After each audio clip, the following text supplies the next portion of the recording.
સરસ લાગ્યું. ડબલ કાટમાં જોયું કટિંગ બધું કેવું લાગ્યું? બહુ ના ના બહુ સરસ. ખરતા બી નથી, અમે ચેક કરી લીધા બરોબર.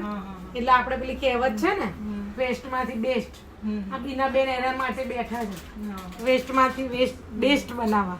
ના 1 મહિના પછી પાછી આવીશ. બરોબર. હા. તમને તમારા વાળ પહેલાના કેવા લાગતા હતા હમ.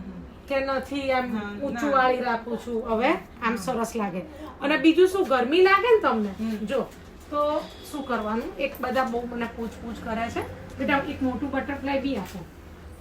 જો આમ લીધું આ, હવે તમને ધારો કે તાપ લાગ્યો ગરમીમાં તો શું કરશો? લાવ ના ના ના હું બતાવું ને શું કરશો. હવે તાપ લાગ્યો તો આ તો ખોલવાનું નથી, આમ જ રાખવાનું. આ વાળ ખાલી આમ લઈ લેવાના. અચ્છા. આમ એટલે આપણો શેપ બગડશે નહીં. બરાબર. તાપ બી નહીં લાગે. પછી જ્યારે કંઈક બહાર જવું આમ થાય તો આમ કરીને આમ ખોલ્યું એટલે આપણો શેપ આનો આ રહેશે. એટલે 2 બટરફ્લાય જોઈશે ગરમીમાં. ઓકે.